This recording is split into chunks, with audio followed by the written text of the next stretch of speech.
Bonjour, votre question, elle porte particulièrement donc sur ce moins qu'on a devant le polynôme. On a une fonction f qui à x fait correspondre moins x carré plus 14x plus 59 exponentielle de x.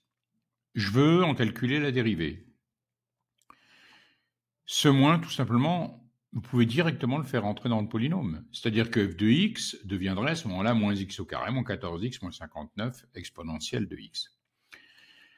Vous avez la dérivée d'un produit, uv', on sait que c'est u'v plus v'u. Ici, u de x, c'est moins x carré, moins 14x, moins 59. Si vous faites la dérivée, ça fait bien moins 2x, moins 14. v de x, c'est exponentielle de x. Et v' de x, c'est bien sûr exponentielle de x. Donc après, vous exprimez directement f' de x et vous trouvez exponentielle de x facteur d'un polynôme moins x au carré, moins 16x, moins 73. On va aller un tout petit peu plus loin, on va étudier un petit peu cette fonction. Si vous vous intéressez au signe de la dérivée pour savoir si la fonction elle est croissante ou décroissante, exponentielle de x, de toute manière, c'est toujours positif. Moins x au carré, moins 16x, moins 73, si vous calculez son discriminant, vous trouvez moins 36, vous trouvez un discriminant négatif.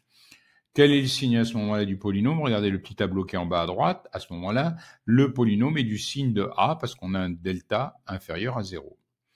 Donc, le signe de a étant négatif, qu'est-ce qu'on a? On a une dérivée négative. Alors, si on fait le tableau de variation, ça va donc de moins x va de moins l'infini à plus l'infini, en supposant que je vais l'étudier sur R tout entier. f' de x est négatif, donc je sais que la fonction elle est tout le temps décroissante. Alors, rapidement, l'étude aux limites.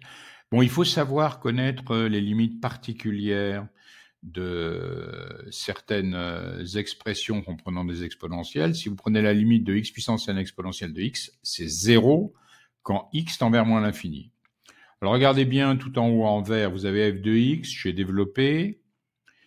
X au carré exponentielle de x quand x tend vers moins l'infini, d'après ce qu'on vient de dire, ça tend vers 0. X exponentielle de x, ça tend vers 0. Exponentielle de x lui-même, quand vous allez vers moins l'infini, ça tend vers 0. Conclusion, f de x tend vers 0. Maintenant, quand x tend vers plus l'infini, attention, vous avez exponentielle de x à ce moment-là qui tend vers plus l'infini.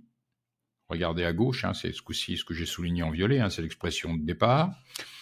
Et puis vous avez moins x au carré, moins 14x, moins 59. On sait que x au carré plus 14x plus 59, ça tendrait vers plus l'infini, bien sûr. Et ici, on a moins l'infini comme résultat, puisqu'on a moins x au carré, moins 14x, moins 59. Donc on obtient ce tableau de variation. Voilà.